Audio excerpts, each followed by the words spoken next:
and today we are going to play Elden Ring. At long last, on our climb to Elden Ring journey, we are now at the summit, but we're not at the very tippy top of the summit. We are in the final stretch of our journey. Hard to believe it's been such a long journey. But yes, the game that finally motivated me to start this journey, along with the prompting from my soul's living friend. We are here. A giant Eula, but I assume this is probably in line with some of the other Bandai Namco Eulas I have looked at and agreed to, so we are going to say yes. Privacy policy, again, going to assume it's the rest of other Bandai Namco privacy policies, because it'd be kind of strange if Elden Ring had a weird standalone one. Alright, data analysis. Alright, you know, I'm gonna decline this one. Does that actually work if I decline it? Alright, Alright, no PS Plus. Starting game in offline mode due to lack of PlayStation Plus subscription. Yeah, fair enough. I was wondering if we would have some online functionality like Sekiro had, but probably not. And then, as you can see in the bottom right, this basically does have the Shadow of the Erdtree DLC installed, so I basically have my base game I got when the game first came out, then basically got the Shadow of the Erdtree DLC, so all that's all good to go. So, let's go ahead and get into this here. Alright, toggle auto lock on. Set auto lock on to new targets when former target dies. No. Auto target, automatically target an enemy when attacking with no lock. No. Manual attack aiming allows for manual control of aiming of large weapons when locked on. I am slightly confused that allows for manual control of aiming of large weapons when locked on. The default is off, so we're just going to keep that off. Vibration, sure. Motion sensor function, sure. Ray tracing off, because we don't have a PlayStation 5 Pro whatever. And yes, prioritize frame rate, because frame rate I think is more important than graphical fidelity. As an old man who started off his video game journey on the Atari 500, I don't care about the best of the best for visuals. Alright, adjust brightness until the image on the right is barely visible. That is kind of already there. Like, I can barely see that thing. Like, I vaguely see it, and I assume it's some sort of tree, but it might be an octopus for how vaguely I can see it, so... Given Shadow of the Erdtree, I assume tree, but you never know. Alright, camera x-axis, yep. Alright, all this stuff looks good. Camera speed, probably good. Generally for these, default is for the best. Okay, configure cinematic effects during special attacks, that's probably okay. The only thing I always got to make sure of is sometimes I've played games where like the camera's taken away from you, even though you still have control of your character and things are attacking you, where it's like, look over here! I always hate that, but I don't see that being a thing here. This one I do wonder about. Set automatic camera rotation for left-right movement. It's probably fine, but if it gets annoying, we can always turn that one off. Because I could see, like, during a big fight not wanting that, but we could probably wrest control back from it pretty easily. Opening cinematic, or... Okay, here we go. Alright, select a base for creating your character. Which does remind me, so, as we get into this... I know, like all the similar stuff, I have a list of quick starting tips from my soul's living friend. So, similar to all the previous games, kind of give me some things to watch out for any sort of, like, newbie trap here. So I will read these off so everyone's on the same page. So, 1. There's a respec option this time, so you can't permanently screw up your stats, and they mostly work like in Dark Souls 3. All the starting classes are a good choice, as it's one of the best balanced Souls-likes. 2. As usual, Vigor, Endurance, and Mind, Mana, are the stats you want to focus on first, especially Vigor, Health, getting up to 25 to 30 ASAP. Then 40 fairly soon, and eventually 60. Damage stats should only be raised to meet minimum requirements for weapons or spells until other stats are solid, which we already kind of got that vibe from the other games. That's how we were kind of rolling by the time we got the Dark Souls 3. Arcane is a weird one that can be powerful, but you have to build around it, kind of like a luck stat that affects status effect building and item discovery. So okay, so Arcane is basically luck. I mean, it's kind of interesting that it affects status effect building, because like, then in theory, like if you're trying to go for a roguish poison build, you would probably want Arcane. Keep an eye out for the tutorial hole in the ground in a cave, and pay attention because some things have changed in Dark Souls 3, and many veterans overlook because they glossed over the tutorials. In particular, the controls for two-handing a weapon is different. Stance breaking is a thing now that lets you get critical attacks without needing to parry your backstab. No meter for it like in Sekiro though. So yeah, because I know basically I had additional clarification on this one. Essentially the stance damage meter from Sekiro is back, but instead of a death blow, it's a critical hit, and they don't show us the actual thing. So, in my mind, I'm picturing it similar to Monster Hunter staggering, where it's like the monsters have an invisible counter building up to the next time an attack causes them to stagger. So probably kind of that same vein.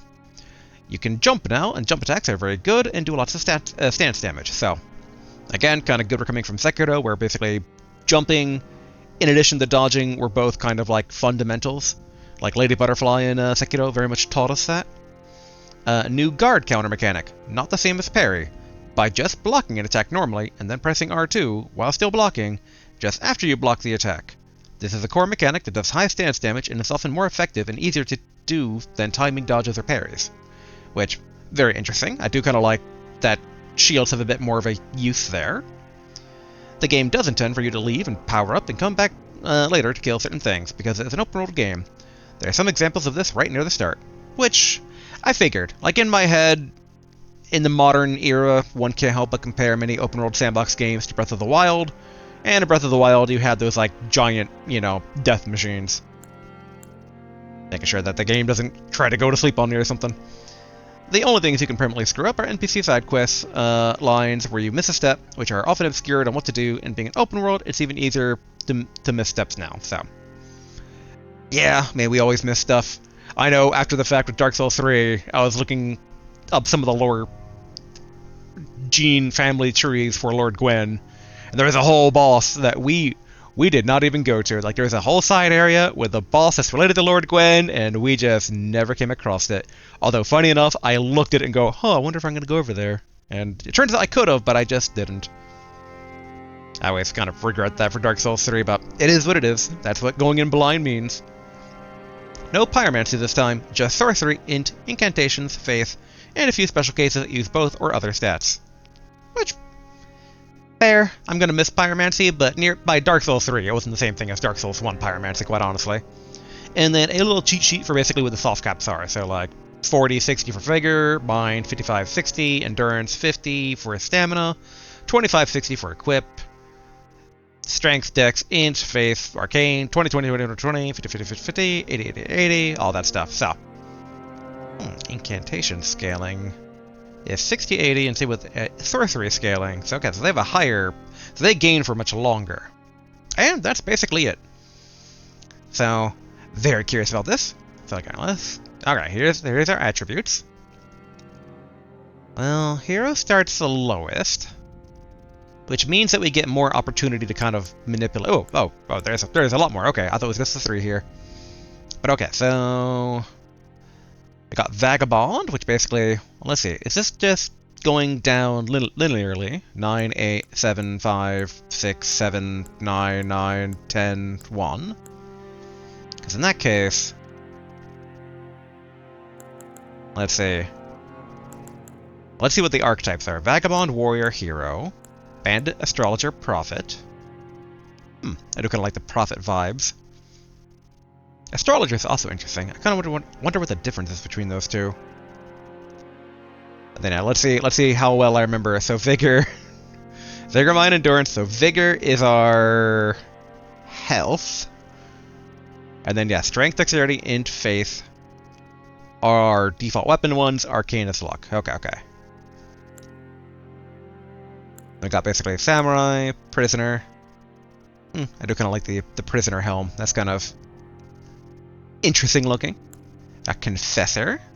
Man, they start at 10. And then we have basically the level 1 with all that it's it's hard not to be rich. I mean, that's what we started Dark Souls 3 with, and it was just really nice having that base 10 to begin with. There are certain things just right off the bat we're able to use because we had that base 10. So I'm probably going to go with rich, because it's way more customizable.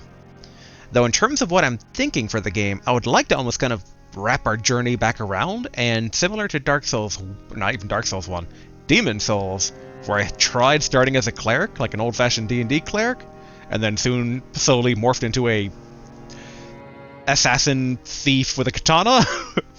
I'm like, with the whole blocking thing, we could try to go back to where it all started and do like shield and mace. Very much old school vibes there. Try to actually put points into faith for once. Ever since Demon Souls, we have not yet do any miracle builds. My concern there, though, is that I'm going to be tempted away from that very easily, similar to Demon Souls, and just slowly devolve into some sort of thief sorcerer, as I want to do. But yeah, let's go ahead. Yeah, we're gonna go with Rich. It's a nice base. And ideally, we're not... like, levels come pretty quickly in these games. It's more basically the diminishing returns happens later on that's the issue, which is yet another reason why starting higher is a bit not as good. So yeah, we're gonna go Rich. Please choose a body type, type A or type B. So similar to our climb up here, where we've been going back and forth, which ironically has resulted in many of the Souls actual games being a female archetype. That is what we're going to be ending on here, because the last game, Sekiro, by default, we were a guy. And then in Dark Souls 3, we were a girl. And then in Bloodborne, we were a guy. And then Dark Souls 2, we were a girl. And then Dark Souls 1... Wait. No, Dark Souls 2, basically, we got it mixed up in that one because we used a gender-changing coffin, and things got very confusing, so we're basically androgynous in Dark Souls 2. Yeah, so we're going to end basically being... We started this journey as a guy, we're going to end it as a girl. So, type B, assuming type B is girl. Alright. And, as I want to do, usually we're Trey for a guy, and Tia for girls. Boom, boom. Alright, body type, yep. Age. Go mature. Mature's a bit wrinkly. I think that's... Yeah, let's go young. I've suffered enough in these games being a withered constantly, where half the game or more I look like a weird shriveled up zombie raisin. So, you know what? Assuming Elden Ring doesn't turn us into that as well, we're gonna look a bit cooler. Alright, keepsake. No keepsake. The past has been well and truly left behind. A Crimson Amber medallion. A medallion inlaid with Crimson Amber increases maximum HP. Could be good for us having nothing else. Lands Between Ruin. The gold of grace shining in the eyes of the people of the lands between. Used to gain many runes. We have no context for any of that, really. I don't know if runes is... Like, I wonder if they would bring back humanity in these games. Like... Yeah, but we just don't know. Like, I'd imagine so, but they seemed like they were slowly getting away from that. With Elden Ring not even at all being technically a main Souls series game, then you wouldn't think it would be a thing anymore. So yeah, I don't know what runes could be. Golden Seed. A golden seed washed ashore from the lands between, said to enhance sacred flasks. I mean, if that's basically like an Estus shard for upgrading our flask, that could be good. Fanged Imp Ashes. The ashes of small diminutive golems. Ashes are said to hold spirits within. Yeah, I don't know what that means again, so probably not. Cracked Pot. 3 strange cracked pots that somehow mend themselves. A container for certain thrown items. And they mend themselves? So it's like... But if they mend themselves, so we're not throwing the pots themselves. We're throwing stuff within the pots. I don't quite get that. Stone Sword Key. 2 stone keys shaped like swords. Breaks the seal on imp statues, but can only be used once. I don't know what imp statues are, and why we want to break the seals. And obviously it can only be used once, meaning it's a pretty rare thing to get. But given I don't know if like we're breaking the seal on imp statues to fight them, and they're like super hard optional fights, or if they're like they give you items, probably not. Witching Branch, 5 sacred branches charged with beguiling power, said to originate from the demigod Miquela. I don't know if that's supposed to be like a staff. It's like 5 branches though. But given that they say beguiling power, and remembering Dark Souls 3 with the white tree branches that would like turn you to an object, I'm thinking no. Because I'm thinking it's that. Boiled prawn, 5 pieces of boiled prawn, boosts physical damage negation. Huh, so they have food in this game? I guess it makes sense. Technically, you know, we're eating the herbs in past games, but the way they described it, I wonder if there's gonna be like campfires that we go cooking at. Sabriri's Woe, the crazed likeliness of a noble whose eyes have been gouged out, attracts enemy aggression. Yeah, I don't think we need that. Alright, yeah, I think basically the golden seed is what's most drawing my eye here. Said to enhance sacred flasks, like anything that... Assuming that the flask is a FromSoft flask, and assuming enhance means grants an additional charge, that's gonna be pretty good. So I think we start with the golden seed. Alright, choose base template. Choose a template appearance, okay. Warrior, Truth Seeker, Aristocrat, Loner. Oh, actually, there's descriptions here too. Alright, so Warrior, the most common face among the Tarnished. After all, they were all warriors once. Truth Seeker, the face of an austere pilgrim. There are many roads to truth. Aristocrat, a regal face found among those who claim noble blood in the lands between. Loner, face found among a proud and seclusive tribe of folk well versed in ancient legends and heresies alike. Northerner, a face found among the hardy people of the unforgiving north. Some say that they're descended from giants. Seafarer, the face of one who wanders the seas in search of their home in the lands between. Reedlander, a face from far away, isolated land of reeds, where blood is a familiar sight. Draconian, the stony faces, or face of the people of the ancient dragons, among whom life is typically short. The Nightfolk, the features of those known as Nightfolk, few in number, they were said to bleed silver long ago. Newman, the face of the Newman, supposed descendants of denizens of another world, long lived but seldom born. Supposed descendants of denizens from another world? Oh, that's pretty interesting. I think of all these default ones, I think Seafarer probably seems the neatest. Although it probably, like, I think that's basically back to being mature, given some of the age roughness there. I mean, it makes sense of, like, you know, the rough seas. Reedland is kind of nice and generic too. But I think this has a bit more character to them. We're gonna go Seafarer, but we are also going to age them up there. What are detail appearances? Can we get like a zoomed in? Oh, we can change the voice. All right, cool.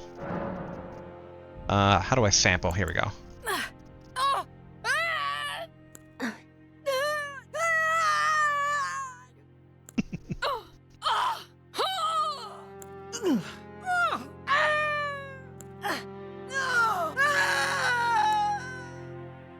I like how the third one is always just like them falling off a cliff.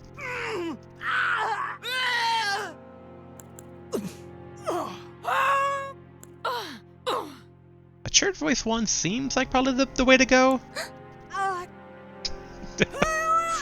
Young voice two is a bit strange. I could see young voice one.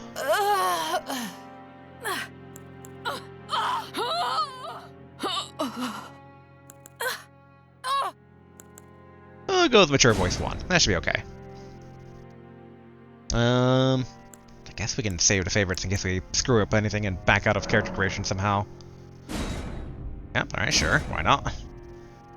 I mean, it's basically a preset template anyway, but still. Okay. And then, yeah. Finish.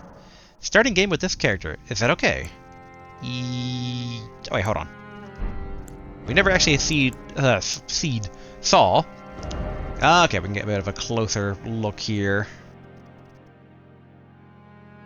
Like, I wouldn't mind seeing what the other hairstyles are.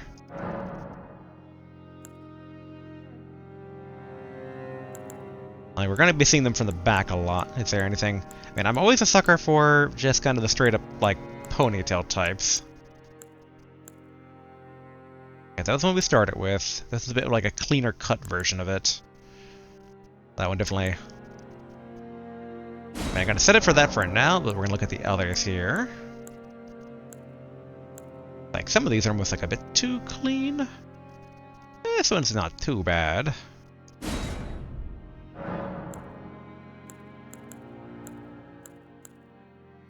Do kind of like the wild hair there.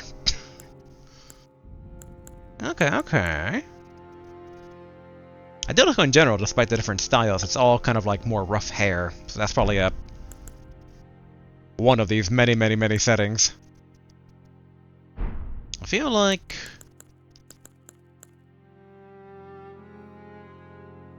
the mouth is a bit strange, and I can't put my finger on, like, what up with it.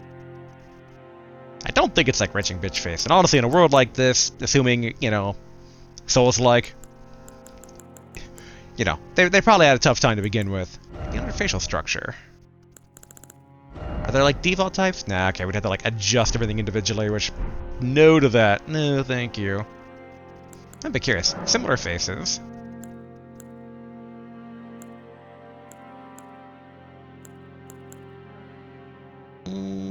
Not too bad. Also not too bad. Kind of like thinking of like a default, like, neutral look here.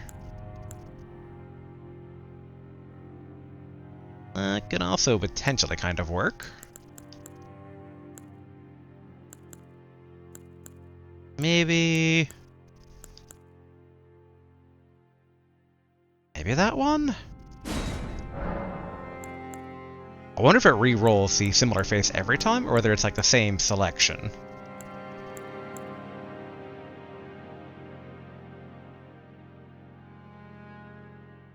Alright, I think that kind of works.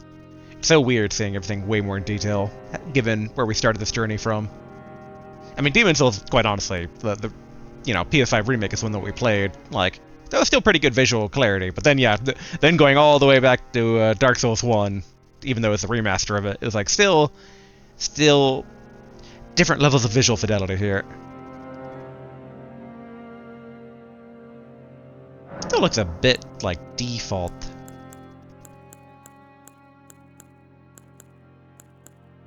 Like default upset, I was gonna say there. Yeah, there's like something about the lips that are still weirding me out. I think it might be just a bit of like an underbite. You know what? I could tweak that thing for days, so I think that's good enough for now. Alright. Probably good. Finish. Starting game with this character, is that okay? Yes. Like, how often are we going to see the face? Well, there were plenty of scenes in Dark Souls 3 we saw that. Cinematic?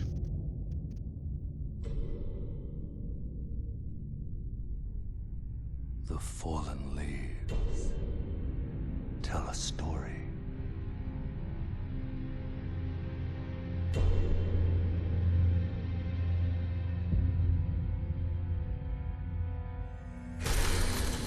The great Elden Ring was shattered. In our home, across the fog, the lands between.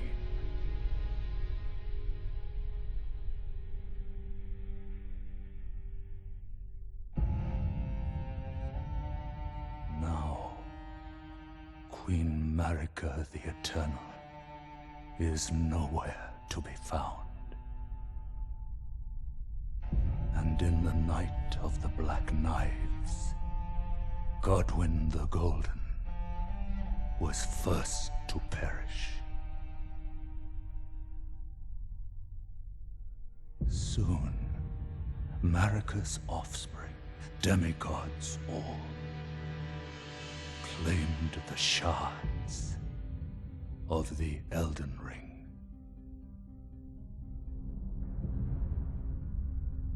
The mad taint of their newfound strength triggered the shattering.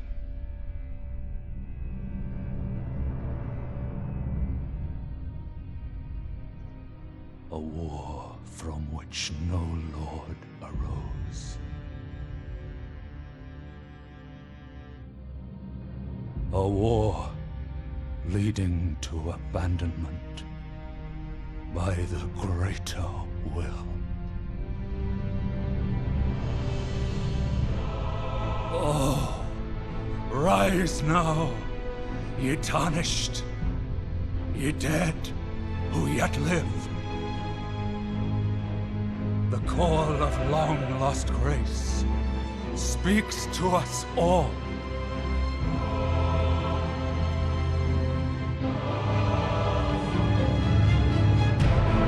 Horalu, chieftain of the Badlands, the ever-brilliant Gold Mask. Fear, the deathbed companion, the loathsome Dung-Eater, and Sir Gideon Ofnir, the all-knowing.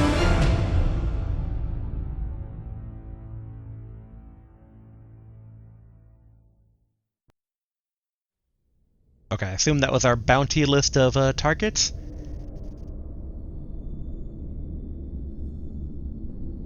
And one other, whom grace would again bless. A tarnished of no renown.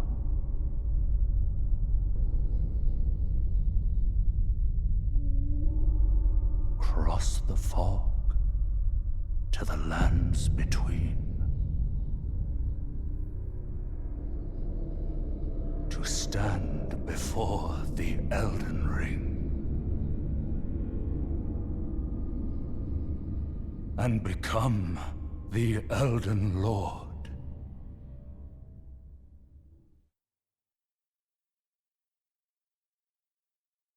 I couldn't help but stifle a laugh when it was like, the dung eater. I'm like, wow, okay. All the rest sound really badass, and it's like, and a guy who eats dung. It's like, alright. And then, man, I can't help but also laugh at just how Souls coded it all is. Like when they're like, you know, arise ye who are dead but not yet dead, tarnished. It's just like, even here I can't escape the curse of undeath. We're not even in that universe anymore, and somehow I'm still an undead. Or undead-like adjacent being. Okay, read message. Though the path be broken and uncertain, claim your place as an Elden Lord. I will also say, I somehow did not put together that the Elden Ring was a literal ring, like the one ring in Lord of the Rings.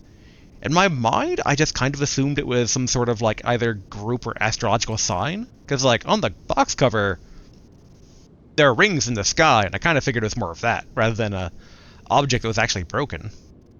That pillage remains. Tarnished wizened finger. What is that? Okay, inventory. With the inventory menu, you can browse the items you're carrying, drop them on the ground, or throw them away. You can also use tools from the inventory menu, show larger items in explanation, or toggle character data. Okay. New inventory features. New features can be enabled in the display tab within the system menu. Items obtained for the first time can be marked with an exclamation mark. A dedicated tab has been created to view items obtained most recently. Okay. Okay, so the tarnished wizened finger is how I write messages to other worlds. There we go. Golden seed increases sacred flask number of uses. Yes. I assume had I not chosen it, there would probably be a seed somewhere in the world that now we will not find. But I mean, if it's not the case, I mean, this is almost a bit broken in terms of like how good it is. Okay. And I assume that first category was that and then all? No, that's recent items. Okay. So there is no all one. Memory of grace, lose all. Okay, so that's what runes are. Runes are souls. Okay. Or blood for Bloodborne, like. So runes are the experience that we will gain, and we need to cash out should we, like, before we die. So this one basically is to let go of all of it and return to the Last site of lost grace visited. So the site of the last site of lost grace, which is the site of lost grace, is campfires. And I think lanterns and Bloodborne and statues in Sekiro, you know, all that. Okay. Everything looks in the up and up here. Yep, we only got a club. We have an item about new inventory features. Yep, alright, that's the same. Okay, and then, yeah, check out the lore descriptions here. So for the tarnished wizened finger, a finger of corpse wax, so emancipated the bone is visible. It is a relic of those who came before, left to help those who would come after. The golden seed. When the Elden Ring was shattered, these seeds flew from the Erd Tree, scattering across the various lands, as if life itself knew that its end had come. And that's a golden seed found at the base of an illusory tree. Okay. Club, a thick solid clump of wood. Wielding this striking weapon requires no skill. A simple, primitive weapon that requires only brute strength and persistence to hammer your foe into the ground. Skill, alright, so that's kind of back from Dark Souls 3. Barbaric Roar, let loose a bestial roar to rally the spirits and increase attack power. While active, stronger attacks change to savage combo attacks. Interesting. And then the Memory of Grace, the Memory of First Grace, which once guided bygone tarnished to the lands between. Lose all runes, return to last site of grace visited.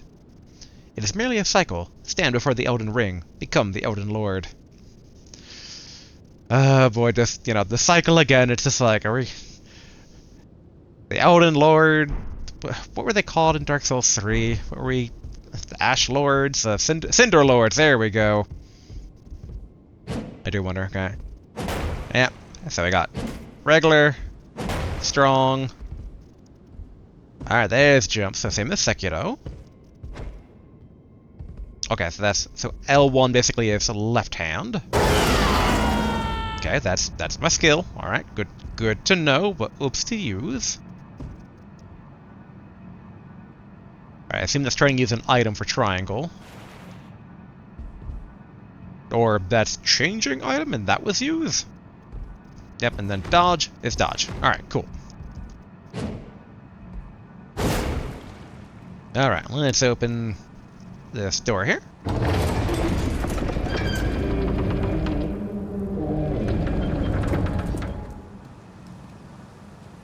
These games are always so pretty. Always gotta give them that. Alright. The Chapel of Anticipation. Can I dodge into him? Yeah, there we go. Alright, nothing that way. Okay, so that's crouch for stealth. I thought that might be run. Alright, there's run. I think. Or was it not run? Okay, it is run, okay. I'm not seeing a stamina meter, but maybe that only shows up in combat. Okay, this door is blocked shut.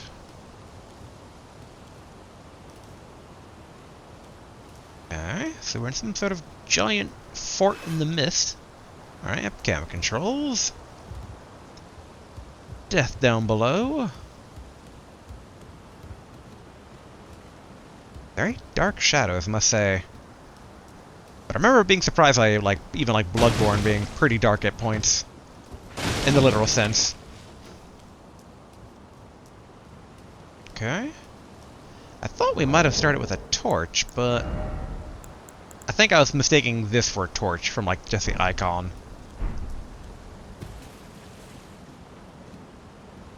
I'm not seeing anything over here. I do wonder, do I have kind of Alright, so I don't have, ledge grabs like in Sekiro, though. So I got the jump, but I don't got the grabs. And assumedly not the wall jumps, but maybe that's, unlockable? It would be very ninja-like, but I assume there's, thief and ninja gear you could get in the game, so it's wall jumps could totally be a thing. Okay, not seeing anything over here. Gotta say, this lead up to this little mini arena definitely gives me Dark Souls 3 vibes here. Hopefully not a giant statue that's gonna fight us in the middle.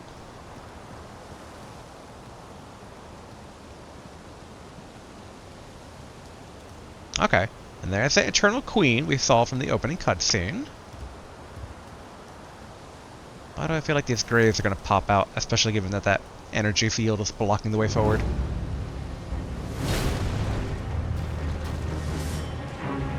The Grafted Scion. Alright.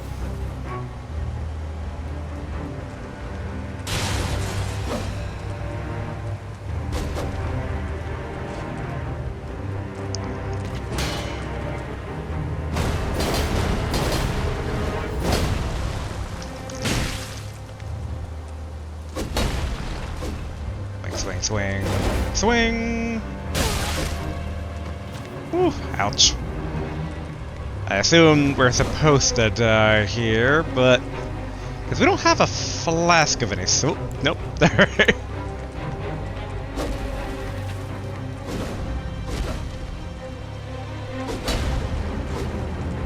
Like, in theory, this is technically winnable. Swing, swing, swing, swing. I'm waiting for him to kind of like slam the ground again, because that was a good chance for it. There we... oh, no. Come on, did you want to slam the ground? Oh, and there's my stamina, okay. Swing, swing, swing, swing.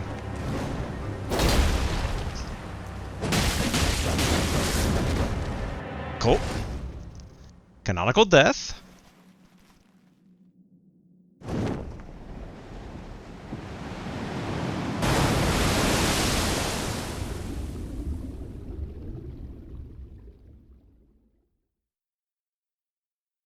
Sounded like we were drowning there for a second.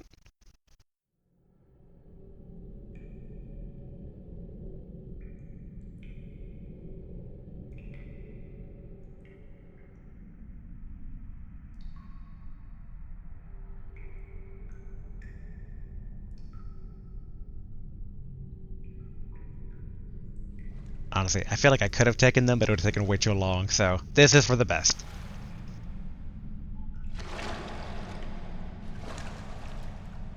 Deer or horse?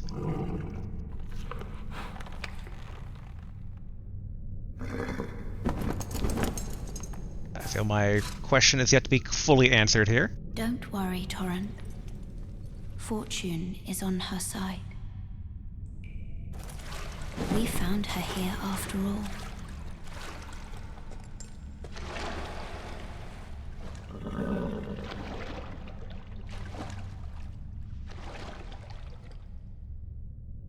One of her kind is sure to seek the Elden Ring. Even if it does violate the Golden Order.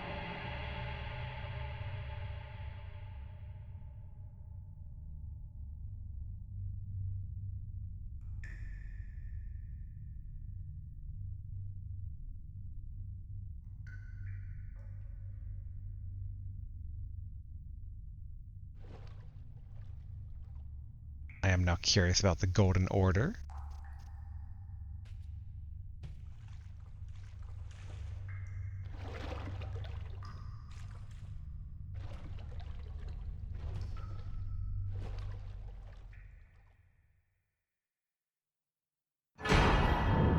Hey, there... Of all the ways to get the flask, that's kind of odd. She just slipped it to us?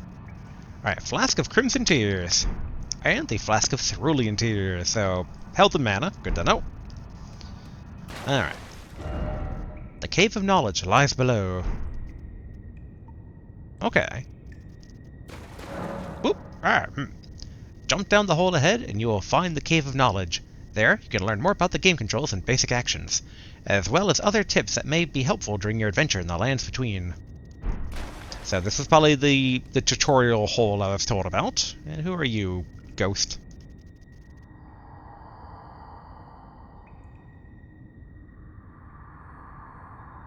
Brave Tarnish, take the plunge. Of learning and remembrance. Recall the arts of war and your warrior's blood. Honestly, I really thought he would have voice acting, but nope. But alright, I guess before we explore anything too much, we should probably jump in the hole. mean, we should probably try to softly fall into the hole. Okay. Switch items is down. Go. And then use is what we kind of thought it was going to be. Alright, good. No fall damage. I think our tutorial is always good to confirm our knowledge, and hey, we are level 1, so experience. Sites of Grace.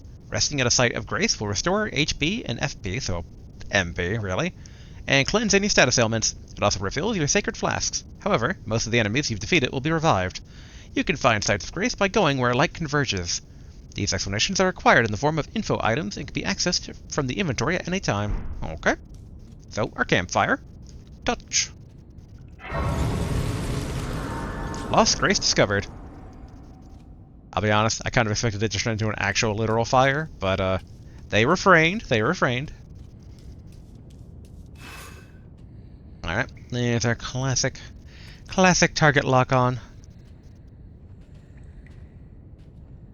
Go in this all Sekiro style here.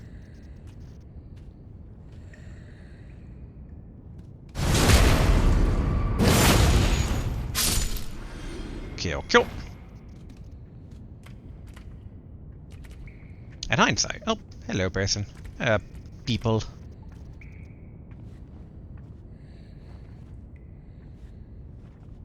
You gonna come at me? Huh?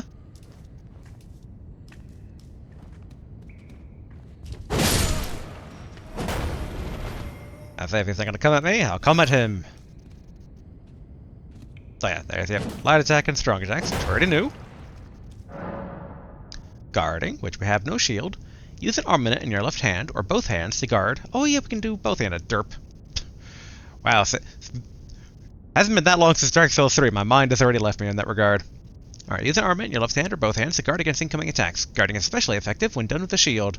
Guarding consumes stamina. If your stamina runs out, your stance will be broken. Okay. Wait, how do I thought it was hold down triangle in Dark Souls 3 to go into a two-hander mode, but it's not the same here.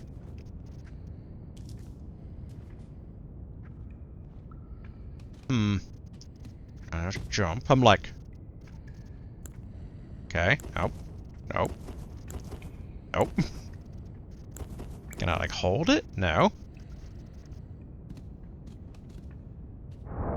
Maybe... With the equipment menu, you can equip armaments, arrow, bolts, and armor, talismans, and items. You can equip up to 3 armaments, each to your left and right hands. Okay, so it's up to 3, which is good. The action each armament performs will be varied based on which hand is wielding it. Okay.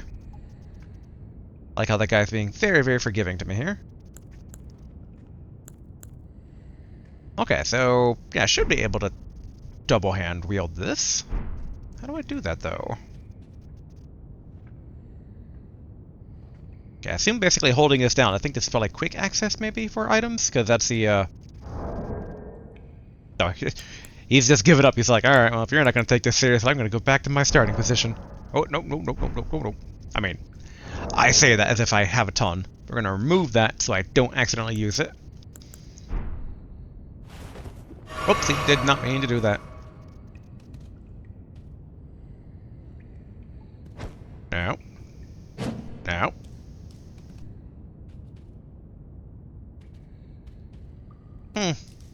Well, I mean, we are in the tutorial era. I'll assume they'll tell me. I can jump now. Alright, dodging. You can avoid enemies with a backstep or dodge roll. Yep. Our good old dodge roll. But we're just gonna jump slam these guys. Full unga bunga. Not seeing any... Man, I keep on wanting to run with L3, but it goes into stealth mode. Oh yeah, there's jump. Is that a fog wall? Oh, ouch. Oh, that was barely ouch at all, actually. Again, makes sense. We're in tutorial. I shouldn't be requesting the game to get harder on me. Materials. In every land of the lands between, or no, every corner of the lands between, you'll find fruits and flowers, mushrooms and butterflies, and various other useful materials. These materials can be used for item crafting. Roa fruit. Okay. Is there any way to get up to him? Maybe I'll wrap around. Right, run, run.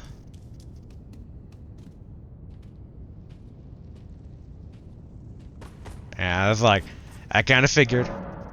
Wielding armaments, here we go. Okay. Each hand can be equipped with up to 3 armaments, allowing you to toggle between them. Armaments can also be two-handed, making attacks more difficult to repel with shields and boosting effective strength by 50%. Swift switch. And alright, so that's why I was not doing it, because I did not try that particular combination of L1 or R1 and triangle. Okay. So. Alright, that wasn't it. Sir, I'm trying to... there we go. So it has to be more like triangle first rather than L1 first, or R1 first.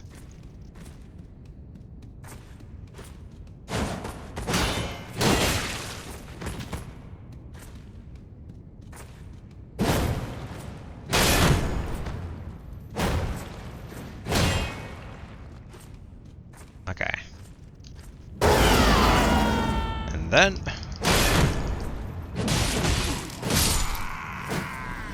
there we go. Much better, much better. I don't think we need the drink quite yet.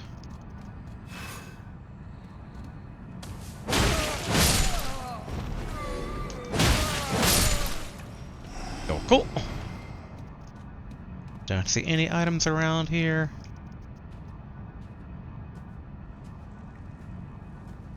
This guy's more armored, which is why we're gonna sneak up on him.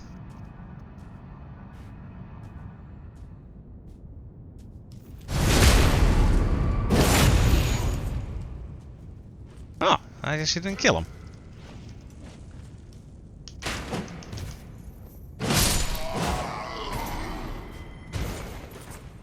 Okay, good. Alright, all the way back up here. Saw a guy in the distance. Yeah, looks like we can't really cook with that. Little beam of light. Alright, can't really tell where it's coming from, so just a normal beam of light. Skills! Armaments have special abilities called skills. Skills are highly varied and range from powerful attacks to temporary effects. Using skills consumes FP. Yep, which we've already been using our shout to good effect.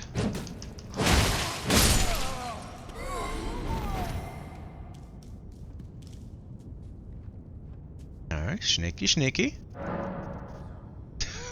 as they tutorialize that. Crouch to make it harder for enemies to discover you, especially effective in tall grass. Man. Between the jumping and this, like I am glad I played Sekiro, all the more so now. I mean, it's common stuff, but still. Attacking an enemy that hasn't noticed you will cause more damage than usual. Sneaky.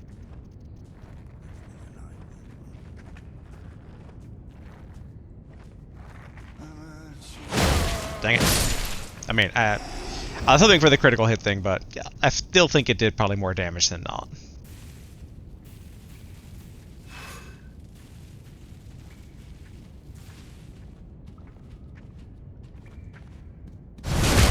There we go. Probably because it was also immediately tutorialized there, but still.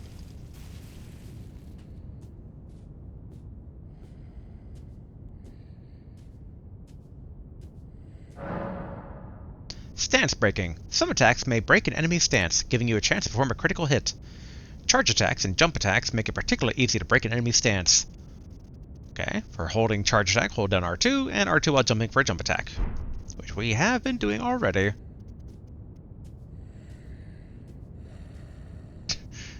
I was like, does he see me? And he did.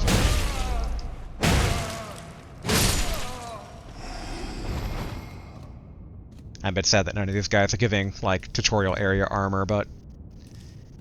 not too shocking. The Stakes of Marika. Upon dying, you'll be revived at the last site of grace that you visited. However, if there is a Stake of Marika near where you died, you can choose to be revived there instead. Interesting. I wonder if that's so they can do right before boss area respawns without having it be a full, like, heal? Maybe? Okay, we don't even need to activate them either. Okay, okay. Hey, look at that, a fog door. Let's traverse. Not fog, it's mist. Soldier of Godric. Alright. Guard counters. You can perform a counterattack immediately after blocking an enemy attack. Guard counters make it easy to break an enemy's stance. R2 immediately after blocking an attack, guard counter. We have no... Actually, wait. Do we... There we go.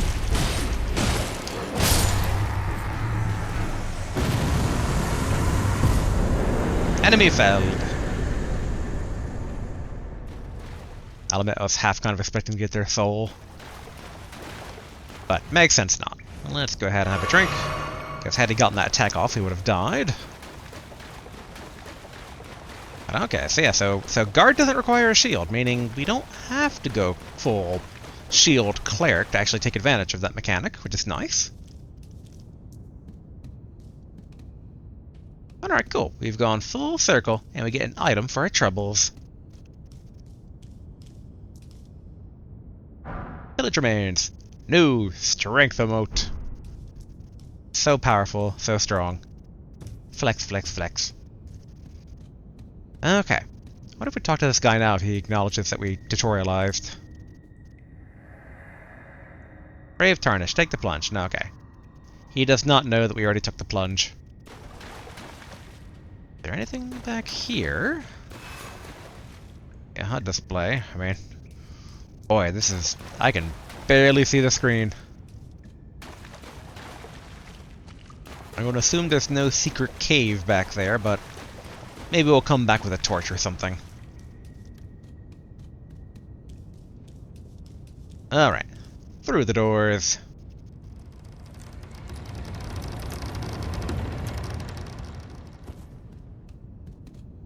In hindsight, was there a site of a grace over here? Is it just down below? And this doesn't count as one, right? Yeah, okay. It's just one of the, assumedly, branches of the Erd tree? I assume that's what the giant tree is.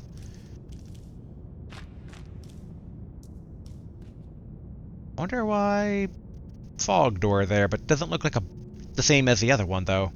Okay, touch grace. Lost grace discovered. Okay, if we rested it, can we... Any options? Alright. Pastime, flasks. Oh, okay, so we don't actually need basically Lady to do that. We can actually do it here. There, so add charge a flask. Use 1 golden seed to increase your number of flasks uses? Yes. Added a charge of flasks of Crimson Tears. Nice. Okay, increase amount replenished by flasks.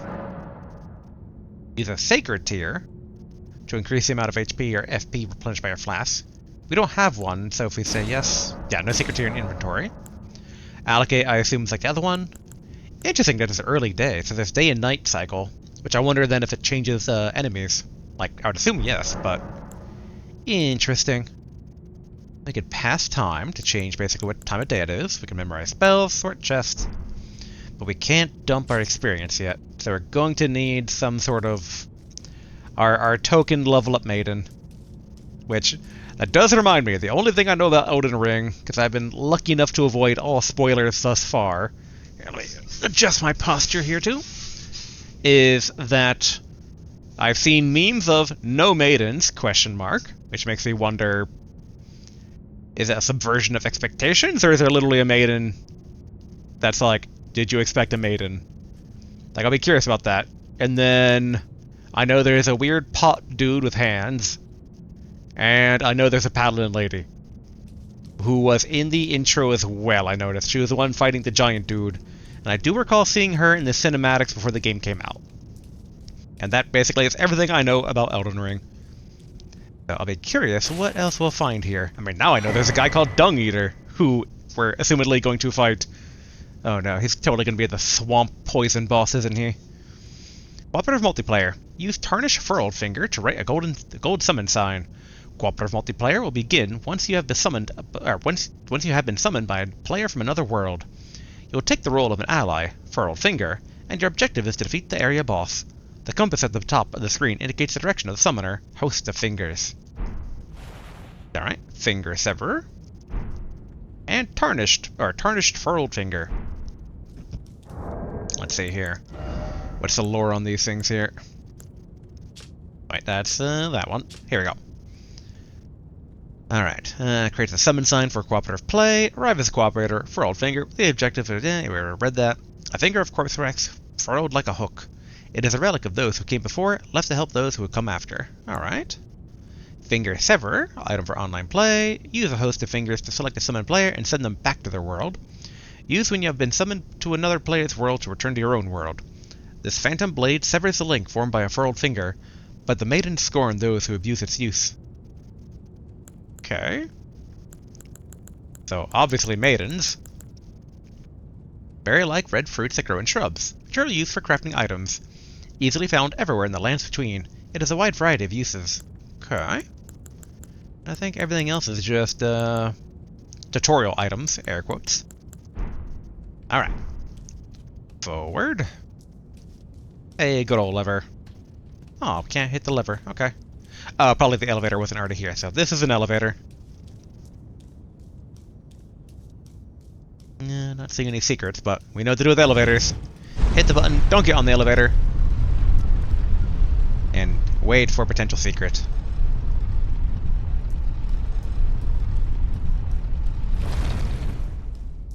I do like how, to prevent it from just being a pit that I don't know if it's a usable pit or not, they just actually have it be solid material now. It's actually pretty nice. But alright, now we can hit this lever. It will still keep an eye on the pillar in case there's like an item that's like barely visible. I doubt there would be, because you'd have to like still try to grab it, but you never know. Alright, now we can go up.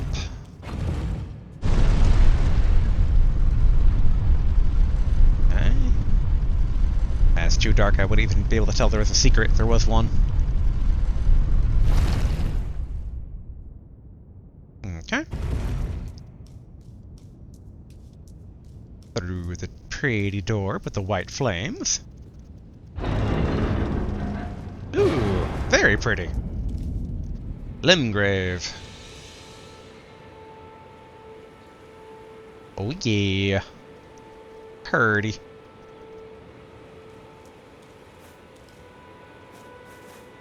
I guess that's gonna be the one thing to kind of get used to, is that, like, unlike all the other Souls games, like, open world. I guess that's the other thing I kind of know about the Elden Ring, is that, like, it's still a Souls-like game from everything I understand it to be, but, yeah, like, there are no more hallways for the most part. Every area is like that one slight forest that had 2 exits in Dark Souls 3. I'm assuming that guy will kick my butt if I fight him, given that I am naked with a club and he is armored on some sort of phantom steed. Fire items. Alright, row thing. Examine. Summoning pools. In each area, you may find effigies of martyrs. These effigies are summoning pools. You'll find it easy to summon other players at these locations, as co-op and hostile summoning signs created with small effigies gather at summoning pools. Okay, small golden effigy. Actually, you know what, I should probably make sure we crouch in the bush in case that guy sees me from a distance. Memories of the weird evil centaur man from pretty much all the Zelda, well, not all the Zelda games. They're in the original Zelda, and I always remember them in Breath of the Wild and in Tears of the Kingdom. Let's see, lore. Oh, there is no lore in this one. Item for online play, send a cooperative summon sign to several summoning pools. In cooperative multiplayer, your objective will be to defeat the area boss of the world to which you are summoned. Okay.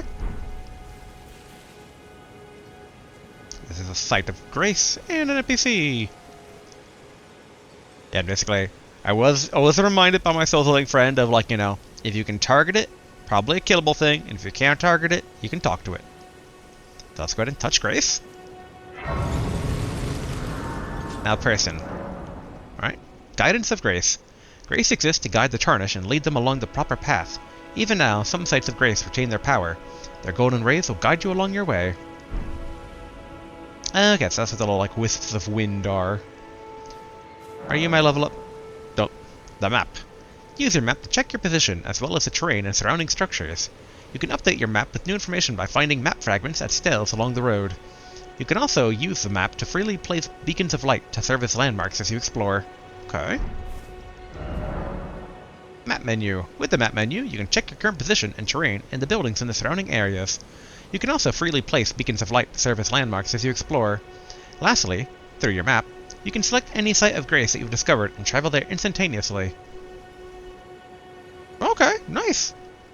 I mean, it was becoming more and more common, but I always love it when the quick travel is just there from the get-go. I guess that was the case, like, for a while now, but I remember back in the day when it wasn't. To a degree, I think. Boy, it's been a while since Dark Souls 1. Lastly, through your map, you can select... Oh, yeah, okay. However, there are some dungeons and other areas where this cannot be done. Curious about the term dungeons there in terms of, like, mechanical phrase, because I picture it as an MMO dungeon.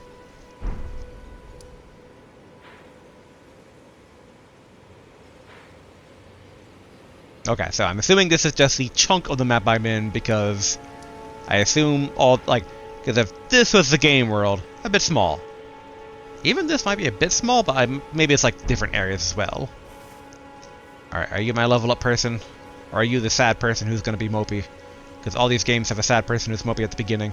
Oh, yes. Tarnished, are we? Come to the lands between for the Elden Ring? Hmm? Of course you have. No shame in it. Unfortunately for you, however, you are maidenless.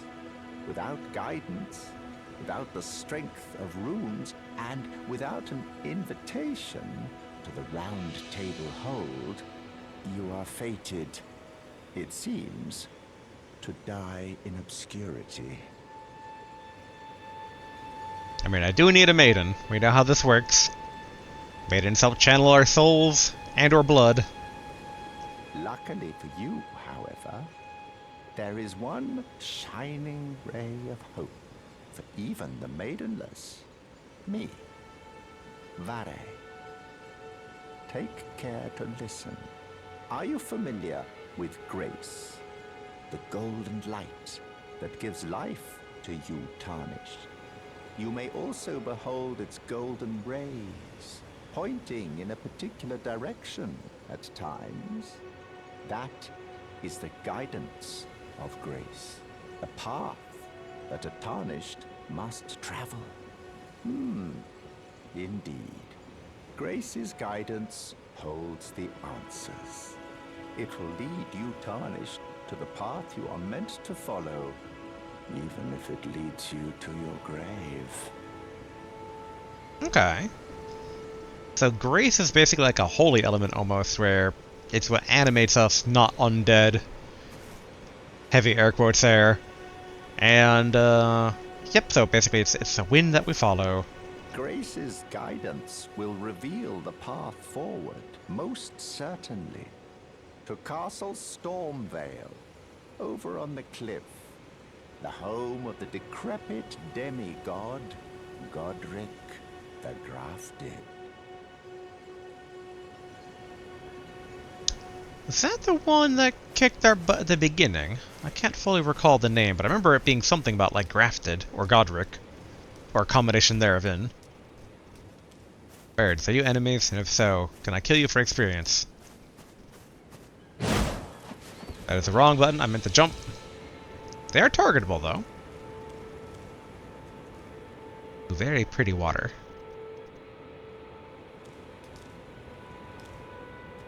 Okay, statue of someone carrying a dying person. I mean, the grace is pointing off in... let's take the direction of that chapel. Yeah, so we're going to assume the chapel's where we go next. And we're going to try and avoid doing too much free roam exploration until we can actually start cashing out these, this experience for stuff. Which is why we are going to try and avoid giant armored horseman.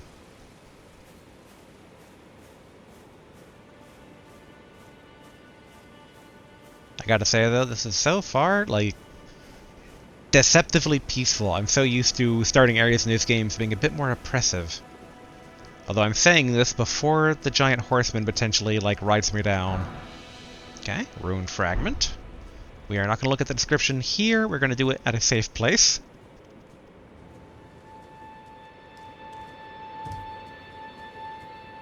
Sneaky, sneaky.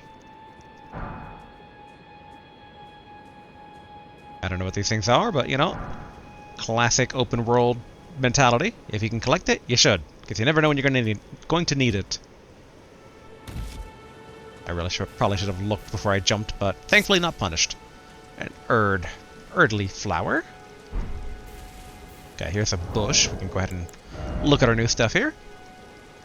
Alright, Erdly flower. A dusky yellow flower that has started to fade to brown. Found throughout the lands between, which are used for crafting items. Said to be fed by leaves that fell from the Erd tree in the days of antiquity. Rune fragment. Stone fragments found near places where runes have fallen from the sky. Can be used for crafting, or simply for throwing at enemies. These shards of stone are believed to have once been part of the temple in the sky. Ooh. Yeah, the temple in the sky, then. They glow with a faint light from within. Okay.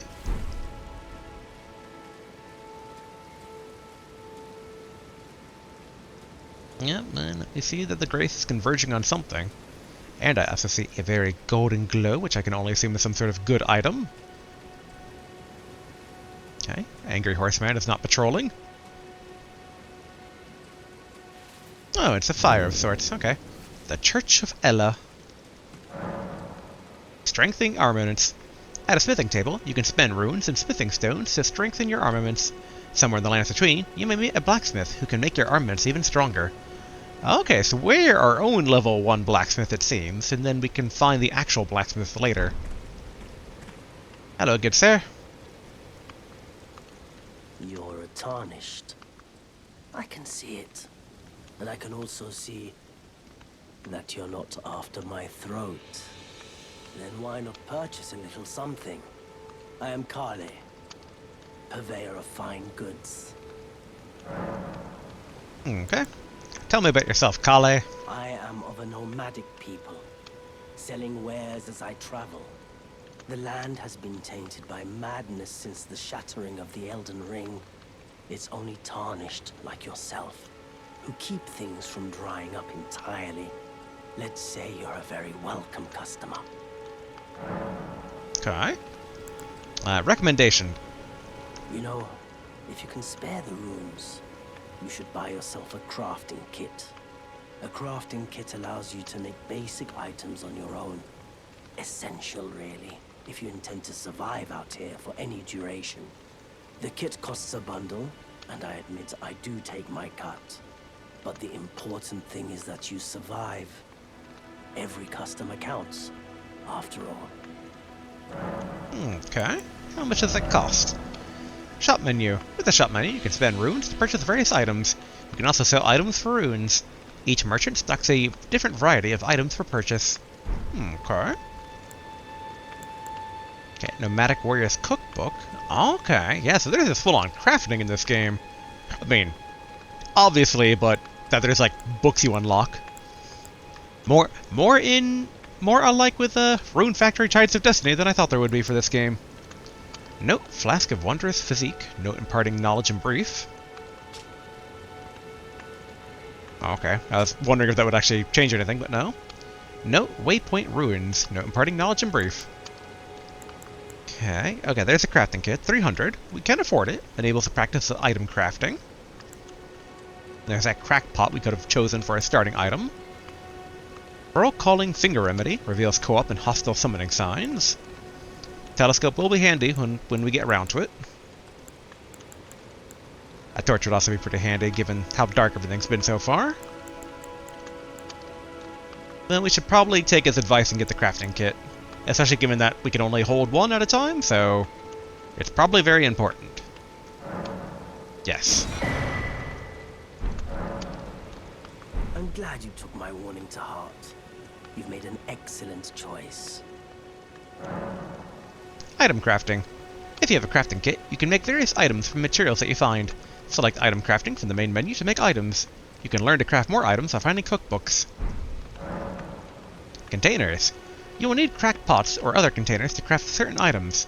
Okay. So like glass flask in, Skyrim or whatever for, you need it for making potions and the like. You will not be able to make more of these items than you have containers. Container items will run out with use, but the containers themselves will remain. Okay. Okay, so yeah, so it's basically like a glass flask. You use it to make like a potion, but when you drink the potion, you'll still have your flask then. Okay, that's good. So not every game does that. Sometimes they don't do that. I can pick up the item, or I can use smithing table. What if I pick up the item? Smithing stone. Okay. I thought the item might have been the hammer, but fair enough. Smithing menu. With the smithing menu, you can spend runes and smithing stones to strengthen your armaments. You can strengthen your armaments up to +3 at a smithing table. Somewhere in the lands between, you may meet a blacksmith who can make your armaments even stronger. Okay, so +3 is the minimum for right now. Oh, okay. Grace is guiding us to this Grace one. Ooh, everything gets a bit more golden around here. Touch Grace. Lost Grace discovered. Fast travel to sites of Lost Grace, or sites of Grace. Through your map, you can instantly travel to any sites of Grace that you've discovered. However, there are some dungeons and other areas. Oh yeah, we have already read that. Okay, now it's guiding us that away.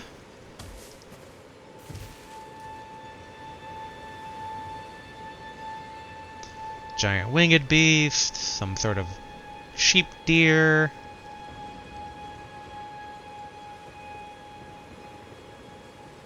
I do hear the big guy stomping around out there. I guess before we hit the road. What is it?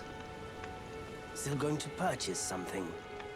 And we're going to take another look at his inventory here. Because we still got... We could buy some of these. Flask of Wondrous Physique. Or a torch. I think the torch might be more helpful for right now. So we're going to purchase a torch. Goodbye. Nice to do business. Hopefully he'll be here later on so we can buy, like, the cookbooks from him, but...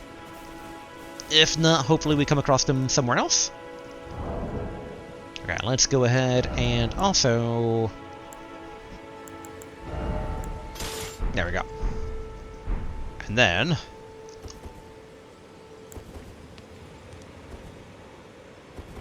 Cool. So I assume that's probably going to give our location away a bit more if we just have that out, so we're going to have to be a bit more careful given the horsemen. But assuming that that guy up ahead is a regular enemy, should be killable.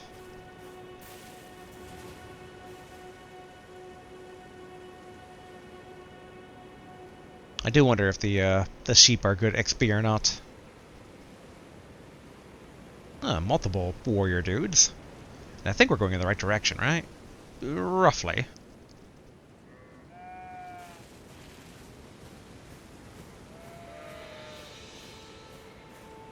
Sneaky, sneaky.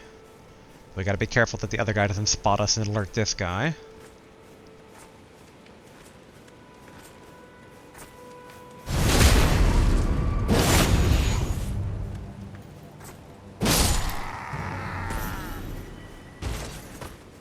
Cool.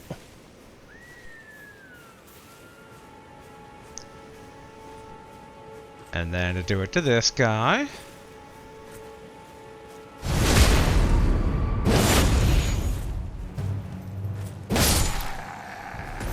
Excellent. We are just some sort of naked forest dweller striking out at soldiers, taking their runes. Yoink yoink for more roa fruit. Oh yeah, actually. So, in theory, item crafting. Item crafting menu. With the item crafting menu, you can make various items from the materials that you find. You can also learn to craft more items by finding cookbooks. So we can make a fire pot. a roped fire pod, so grenades basically, bone dart, roll raisin. On horseback, feed a torrent to restore HP. Okay, so torrent was that horse deer that the lady was riding. Rainbow stone shines the colored light when placed, serving as a guide. I wonder if it will still do the scream for lethal drops.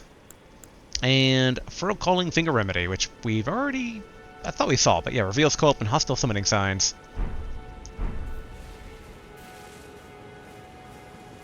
And we might want to make some of the stones, but I'm going to hold off on the raw materials first in case a new thing, a new better thing comes along. Okay, doesn't appear to be a trap.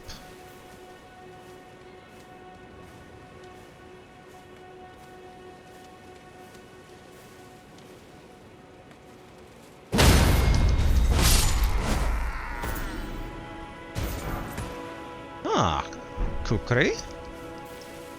Not bad. Can we use it, I wonder?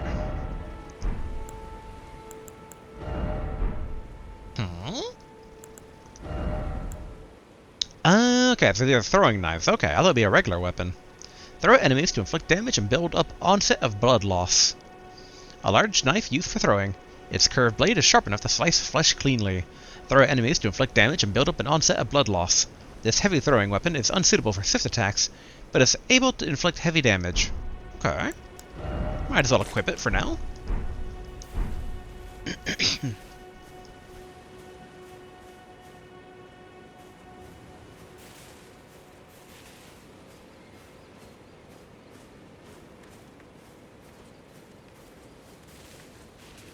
Good, good. Not discovered.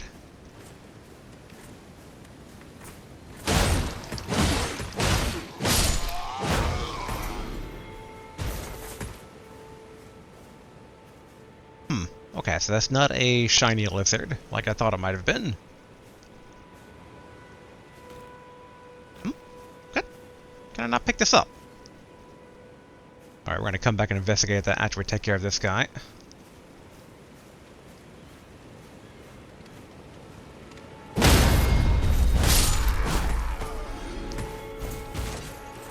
So tempted to go into the cave. But alright, Skull. I can't pick you up, which leaves only one thing to do. Smash you.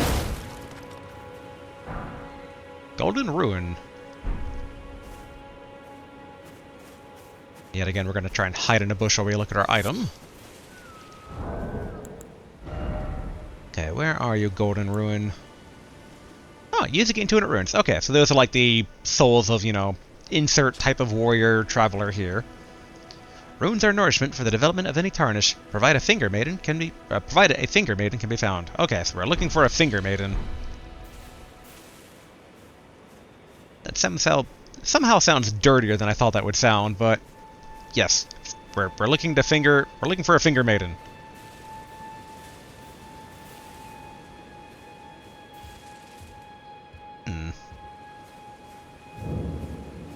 Groveside Cave. Touch Grace.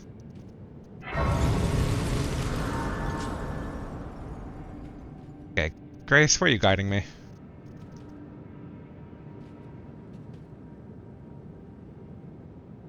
I don't know if I trust the hole.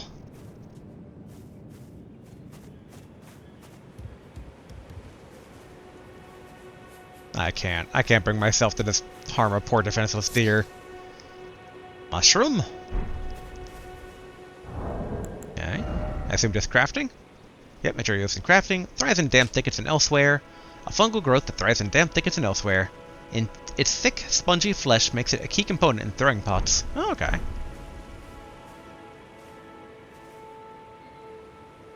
We're not really getting any, updated grace directions. Maybe it is down below. We did see, like, the golden thing touching this, but... If I see anything that looks like a boss door, we might turn back.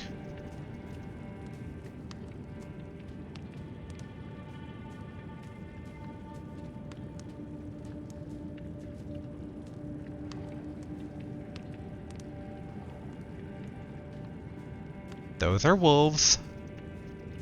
And given we don't have a level up ability yet, and I know how I deal with wolves in these games, which is generally poorly, we are going to move on. Boy, that takes a bit of adjustment for my eyes, getting used to the different light levels there. I will say, very strong, good impression, like, so far. I'm loving the visuals. Huh? Okay, root resin. I wonder if that's used kind of like pine resin in the other games for lighting our weapon on fire? Material used for crafting items, secreted from the roots of the great tree. Can also be found near trees on the surface. And the roots of the great tree were once linked to those of the Erd tree, or so they say, and it is for this reason catacombs are built around great tree roots. Okay.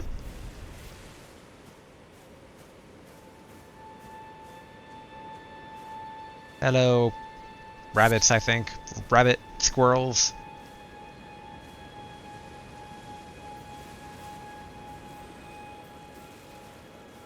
Is this where the Grace was guiding me? And there's writing on the ground, that will probably draw the guards' attention by just being that close.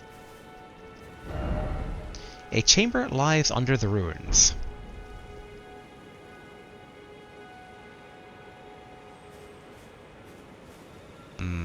Okay.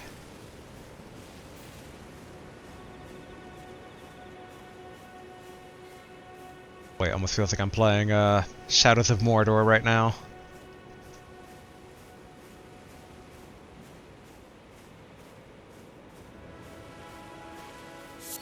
Alright, sneaking over here.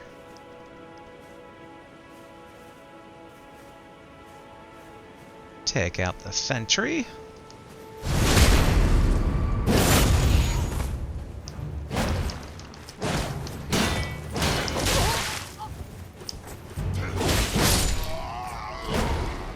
Cool. I should probably drink a single flask. We don't have a good feel for our health yet, and again, we don't have a good place to drop off XP, so... Okay, Grace is converging up over there.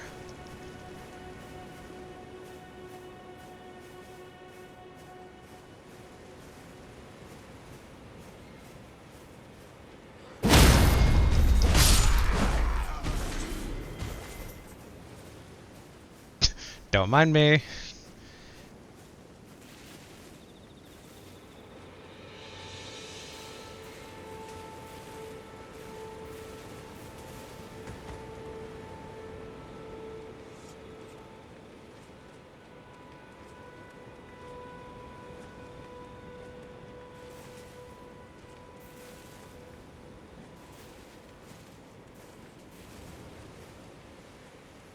Oh, he actually gave up. Okay.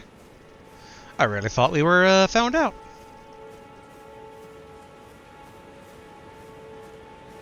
Acquire Herbal.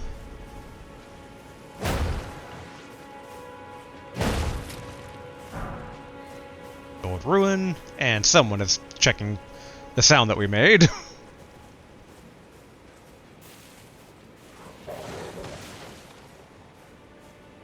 I heard a wolf.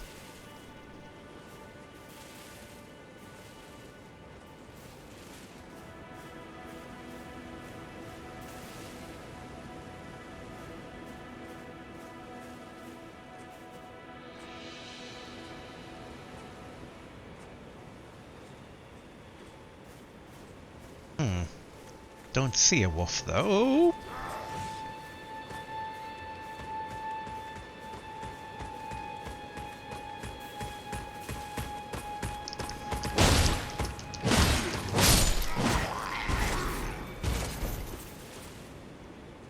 Good.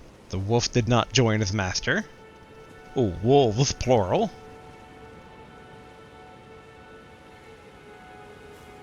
It's like, can I hug the wall? No.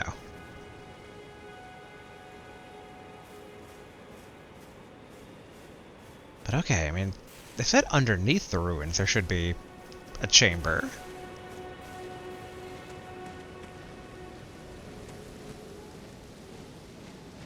Uh-oh.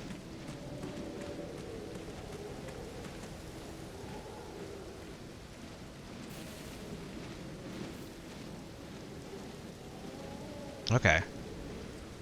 The weird vampire bats are, I'm wondering if basically you can get, like, enemies to fight each other? Like, could the vampire bats, like, try invading the camp and then I could take advantage of the chaos?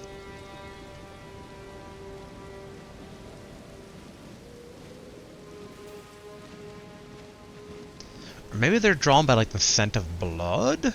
From all the killing we've been doing?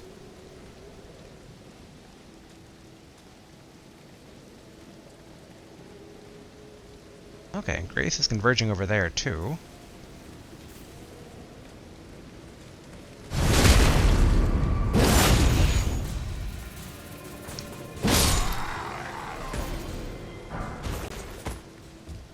Lord Sworn's Bolt. Ooh, that guy's all fancy.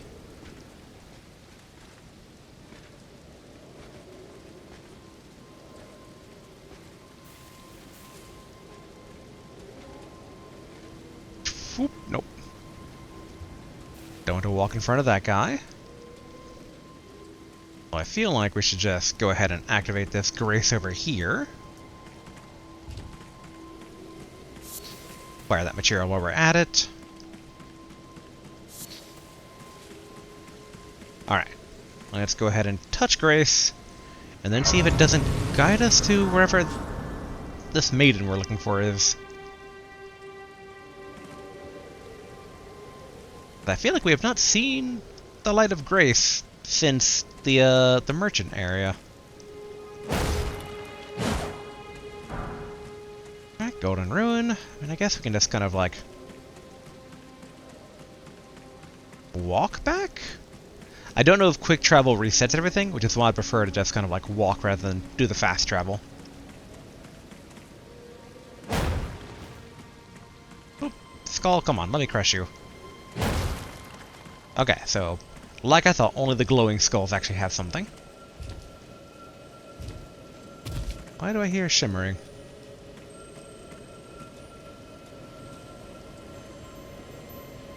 Okay, this has to be a crystal lizard.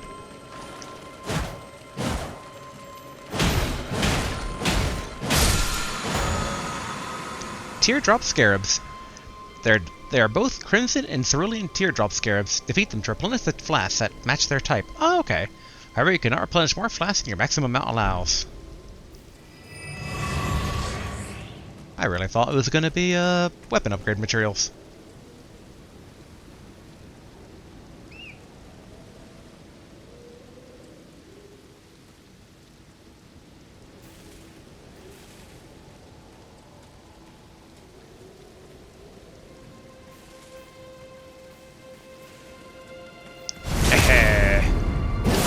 It's always satisfying to do stealth attacks. Okay, he had a smithing stone on him. Nice. I was wondering if enemies would drop anything, because all the previous games they have, but we haven't... Like, that was our first drop we've gotten, I think. Okay, grab more rune fragments.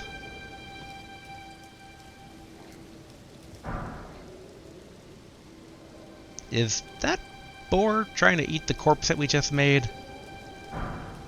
And I guess pigs do eat anything. That's the sound of a deer. Hello, piggy. Sometimes pigs and enemies... Alright, yep, they do want to throw down.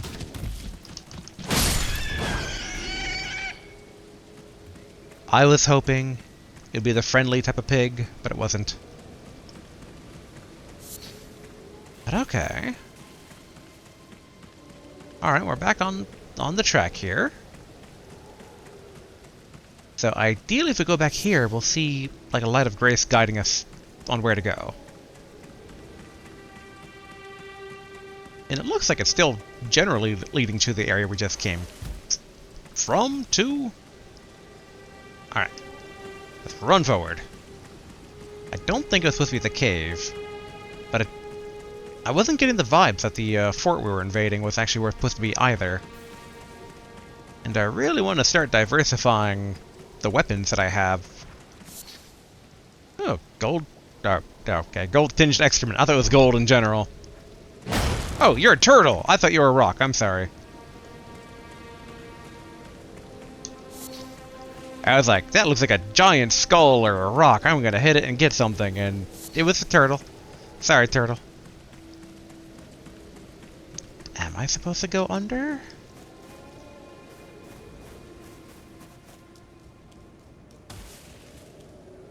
I mean, I really would prefer not to fight the wolves, but maybe I have to?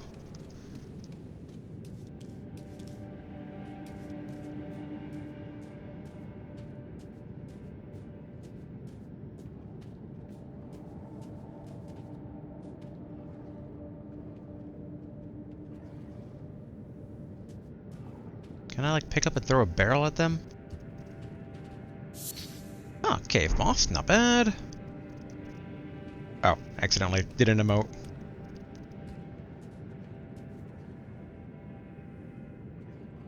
Alright.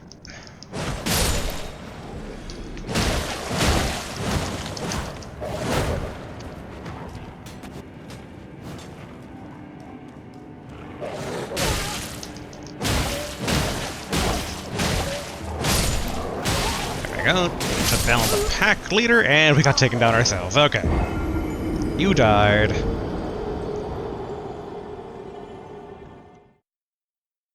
But there was that martyr statue nearby. What the? Alright, death. Upon dying, you'll be revived at the last site of grace you visited. You'll drop any runes in your possession at the site of your death. If you die again before reclaiming those runes, they'll be lost forever. The compass at the top of the screen indicates the direction of the lost ruins. Okay. Whoop, I did not mean to do that. Alright, now we get to find out, though, if traveling counts as resting. Cutscene. What?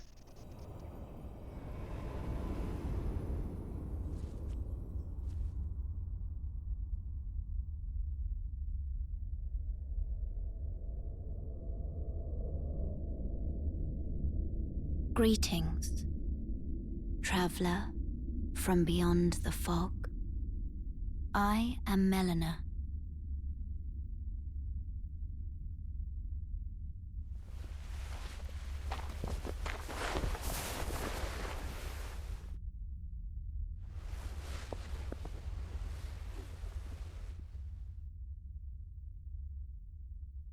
I offer you an accord.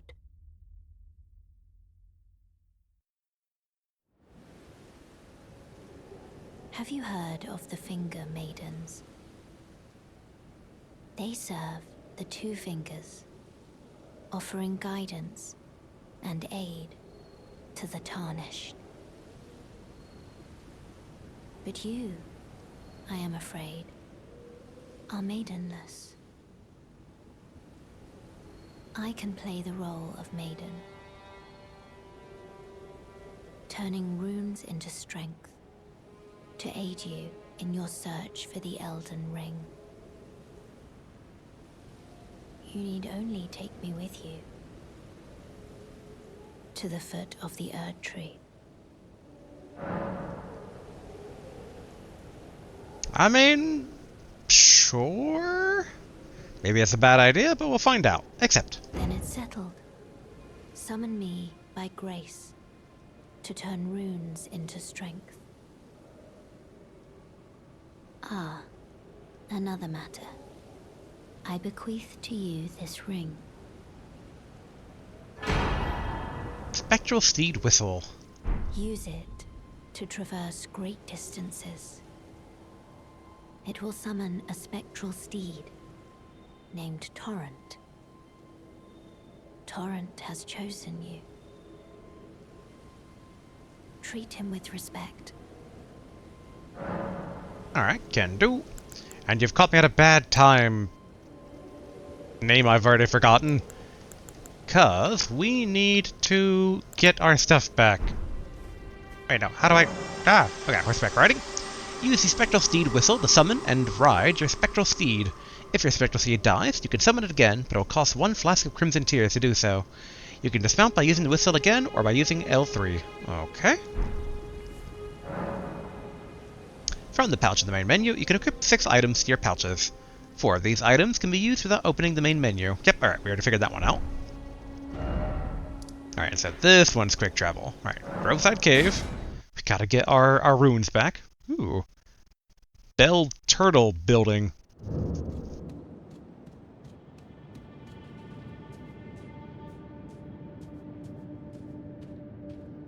Alright. Now we need to get our stuff back, but I'm starting to wonder if maybe...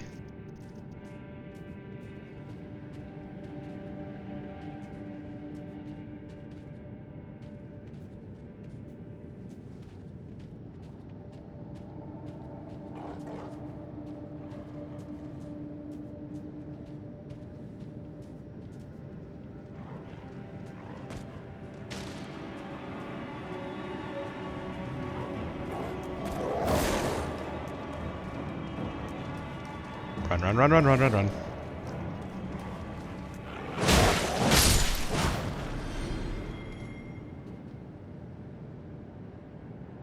Psych. I think we have like 900 runes down there, which is why I want to make sure I get that back.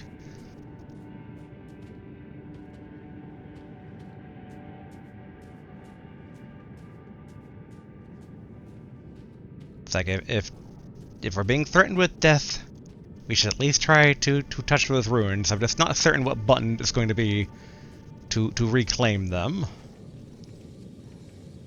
There we go.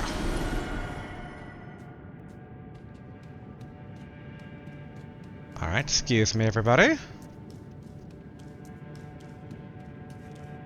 Okay, back through the darkness. Alright, can we summon her here? Alright, level up. Level up menu. With the level up menu, you can spend runes to increase your attributes. With each attribute increase, your level rises by 1. As your level rises, so does the amount of runes required for your next attribute increase. Alright. Health, MP, stamina. And equip load, which is also good, since that was a factor in Dark Souls 3.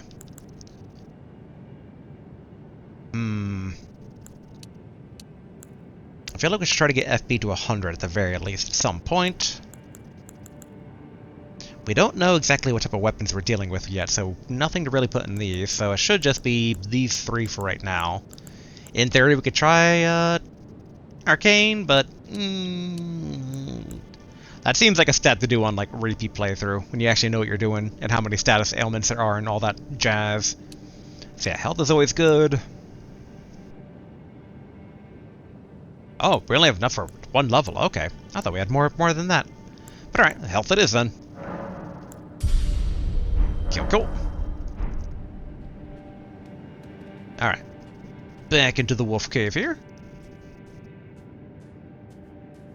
How are we on time?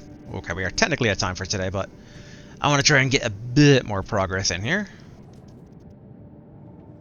How do I change items again? There we go.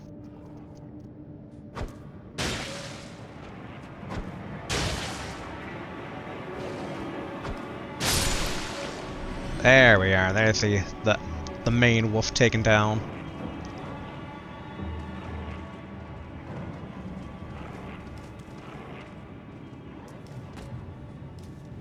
There we go. Thank you for coming up after me. That's another taken down.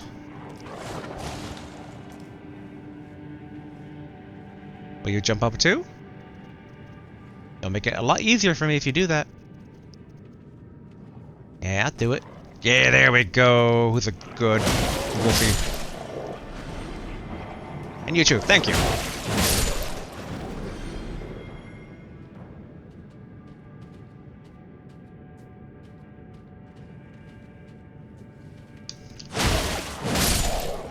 Alright, cool.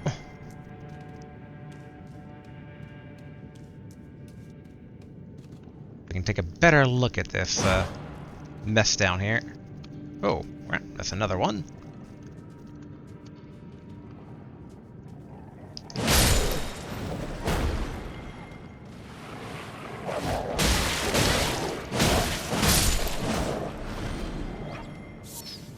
Okay, thin beast bones.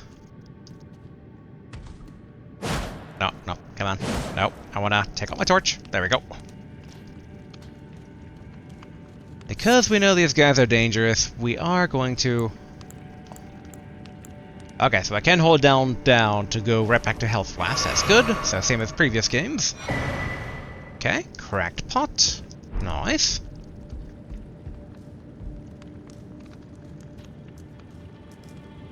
This trail of items seems so much like a trap. Okay, glowstone. Silver butterfly. Or, no, silver firefly, my bad. Okay, another golden rune. I'll admit, I wasn't looking up, so I kind of half expected a slime to drop down from the ceiling. More animal bones.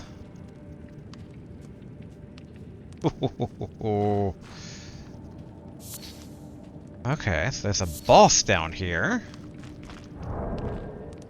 We have enough to level up again, though.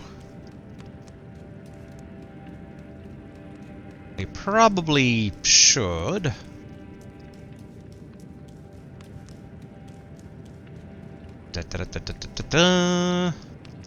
Rest aside of grace. Alright, level up. We'll do mind. Like I said, we're trying to get that at least 100. And then we'll start holding off on it until we kind of actually know, like, what item we're using, what spells we're using, like all that stuff. Okay. And so the wolves are back. But there's only this one that's between us and that boss door, so.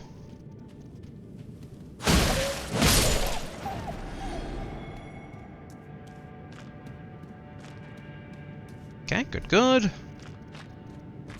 And okay, so resting does respawn resources. Beastman of Farum Azula.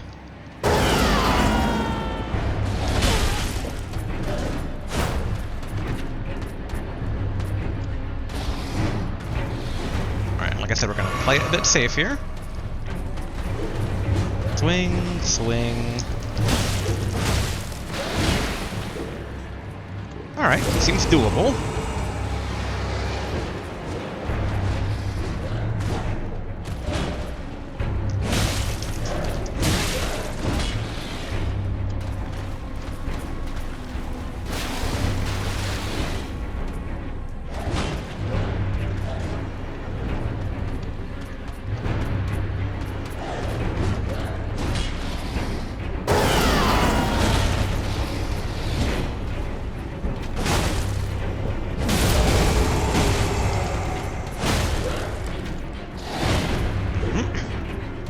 Some stamina back.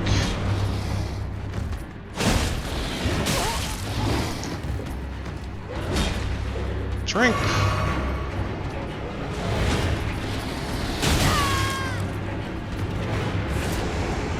I should probably drink again as much as I don't want to. Swing, swing. Yep. Lunge, lunge.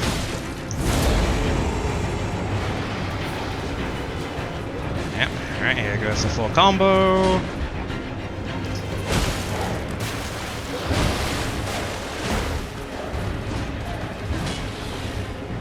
Okay, stamina back.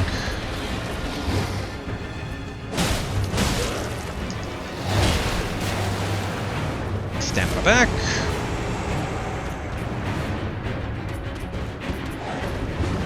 Swing, swing. Swing, and there we go. Stamina back. Swing, swing. And there we go. Alright, stamina back.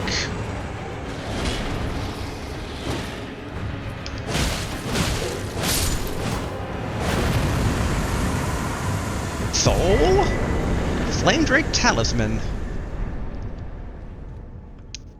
So, what is a Flame Drake? Wait, no. Items. No, not item crafting. Flame Drake Talisman. Boosts fire damage negation. Talisman depicting a red ancient dragon. Boosts fire damage negation.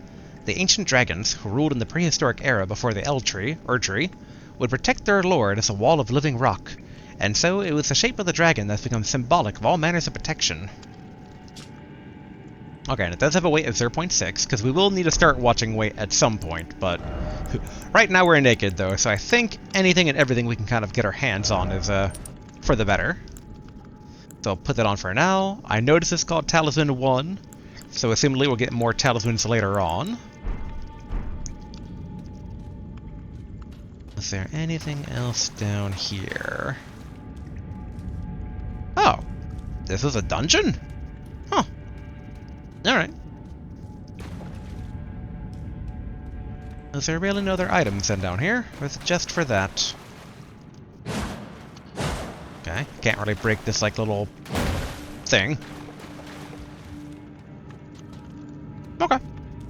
I guess back to the entrance? Sure. I guess it's a sampler dungeon.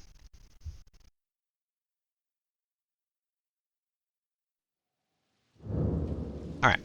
Yep, I'm right next to this Grace again. Alright, level up again. Yay, there we go. Alright, 11 endurance. Yep. Okay, we're level 4. And we still got... I was really hoping to get his weapon, but alas, not the case. And I also want to make sure... Let's see here real quick. Inventory... Like, how do I... So I need to use the whistle to summon him. So there's no shortcut for whistling. So it is an item that we need to equip then. I guess in theory that would be, like, we would want it to be in the pouch.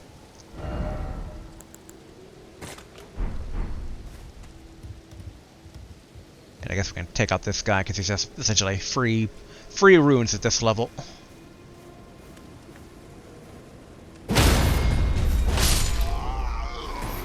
Okay, and then... Alright, what do you like? Okay, extra mounted jump, the dismount jump. Okay, that's the lake with the turtles. Basically, I just want to try and ride back to... Oh, nice, we can actually collect while on horseback, that's good.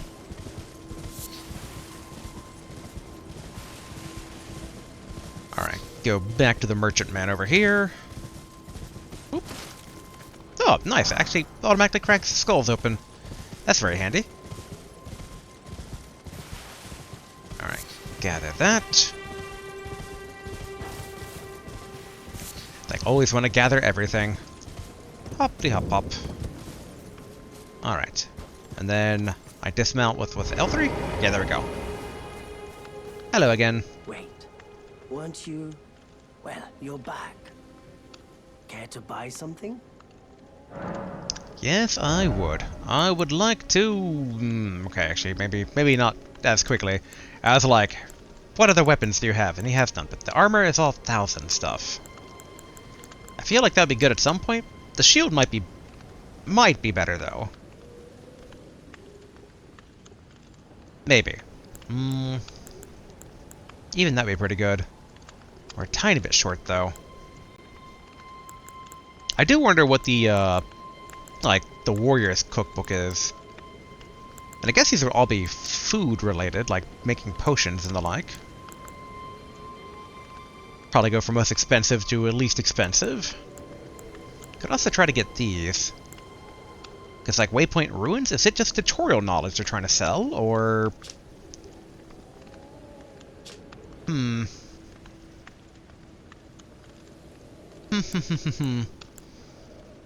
I would like to get, like, a cookbook or a shield, but we might as well just get both of these and find out what, like, how it is. So, alright. Purchase note, Waypoint Ruins. There are others of my people who yet survive in these lands. If the mood takes you and you meet one, then offer them some trade, won't you? My people, wanderers all have long been spurned by the grace of gold, which is why we cannot settle, but instead are forced into this pitiful, unceasing journey. But thanks to that, things are not so different for us now. Though the Elden Ring is shattered, I think this makes us kindred spirits of sorts. Your people, the Tarnished, and mine. Okay. Perhaps you don't need to hear this, but see that no harm comes to my kin. We have a saying, we wanderers.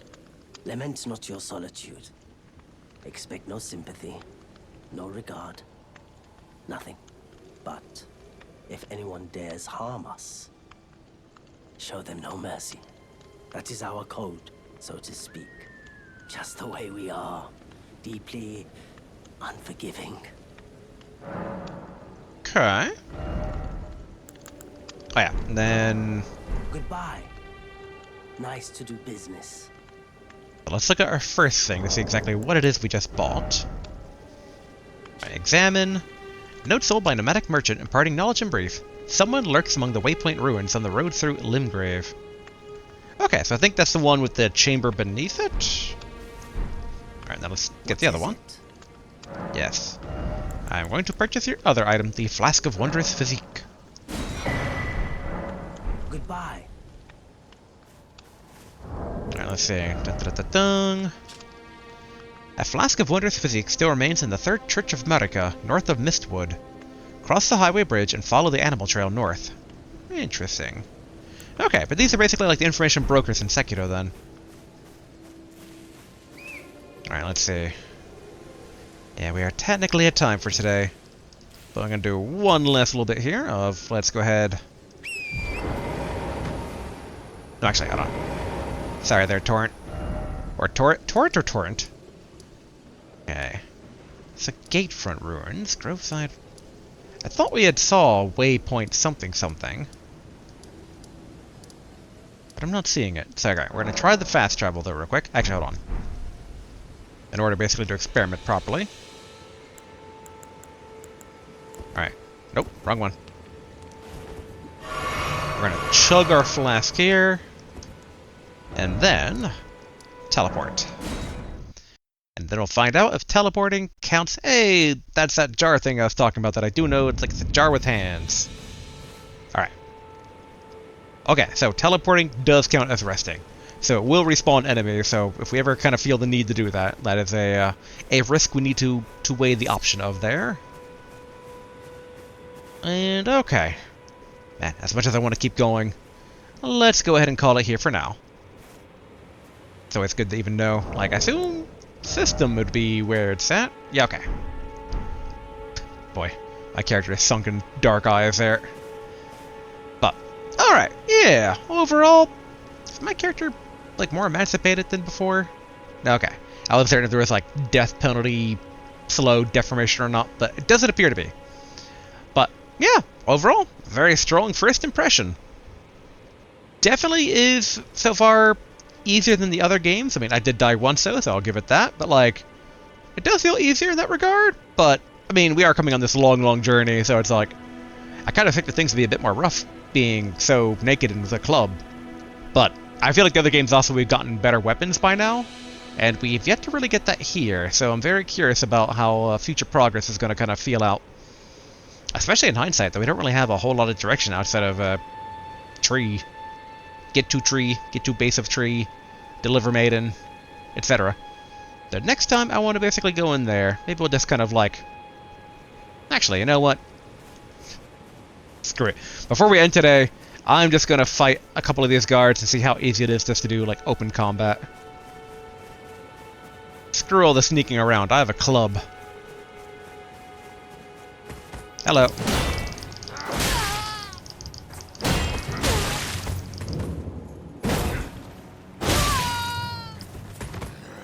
Yeah, like, I feel like most other Souls enemies, I would have been long dead for how many hits I just took.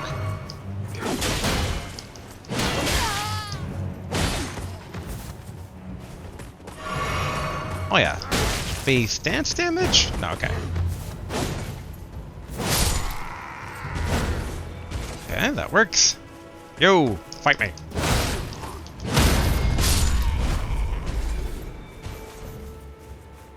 Or just you want a quick sweep here, because I can. Yo!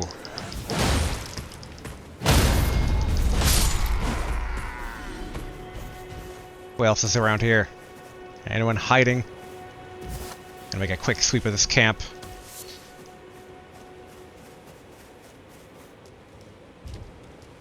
Anyone over here? In hindsight, who even are these guys? Because I guess they're probably not like me, right?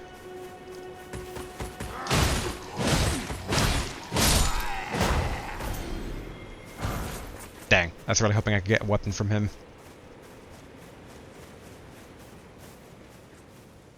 Because I can. And if 2 people spot me, so be it. Oh, this guy's a bugle.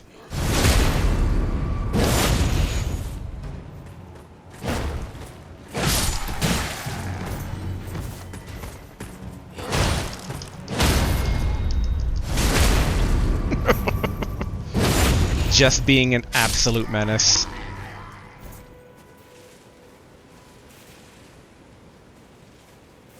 That guy, I'm giving him a bit of distance because he has a feather in his hat.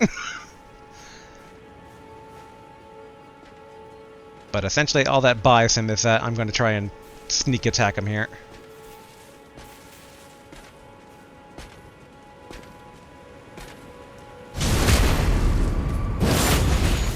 Yep, like I thought, he has a lot of health.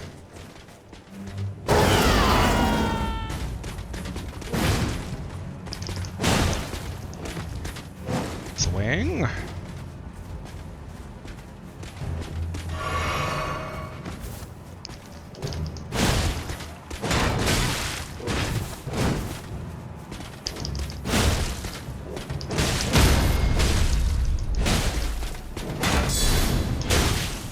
Okay, so they can do the guard thing too. That's interesting.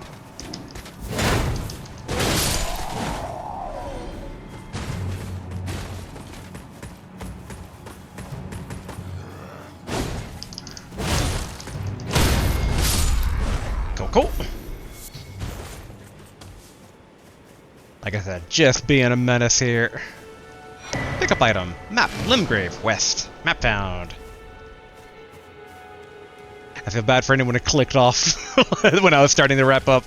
But I just really wanted to quick to see exactly how aggro I could kind of be here in the moment. I mean, they said there's supposed to be chambers down here, but I don't see any freaking chambers out.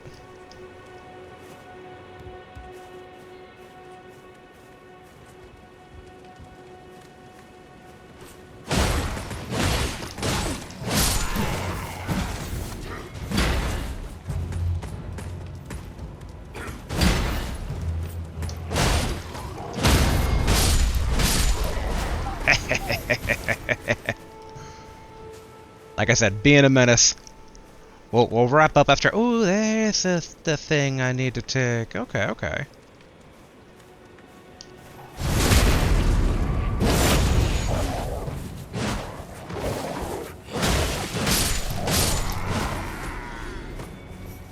Kill.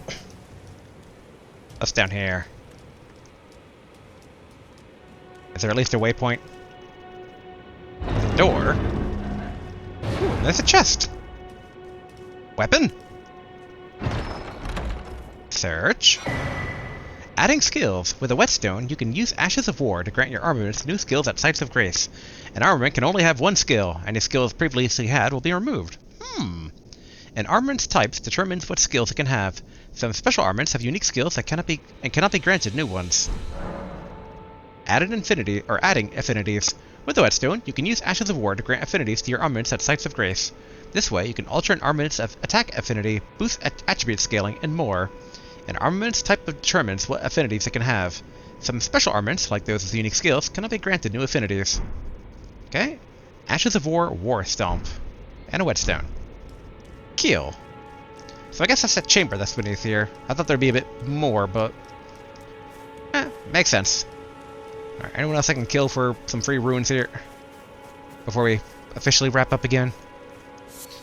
Oh, smoldering butterfly.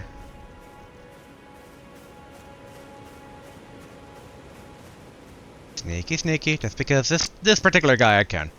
We're technically out of flash charges too, so we should be a tad bit careful. Squish. Oh. Alright, there we go. Nope, nope, no pointing. I was trying to gather... Alright, I was holding forward while doing it, but I need to, like, neutral. Alright. Alright, Torrent, get me back over this way and smash this for some free runes. Can I dash at him? Yeah, there we go. It's like a goat, horse, deer. Alright, cool. We'll do one last level up here. Level up. Yeah, more health for now. But okay. Actually, you know what? Nope. That's not what I intend on doing. We'll go ahead basically and wrap up on these screens here, because we're assumedly safe from combat. I see enemies in the distance, but probably not getting attacked. And that totally looks like a humanity in the fire, in the quote-unquote fire. I see like the little head and the shoulders. But alright. Gonna go ahead and call it here. Yep. I decided to take a bit of a small detour there, but now we're officially all wrapped up. And yeah. I guess next time it won't be attacking that little fortress thing, because we just did that. Very quick-like. And yeah. We'll maybe go in that giant door next time, or boy. Yeah, I guess the world's our oyster. So we'll see what we do. The nature of sandbox games in general. So, until then, later.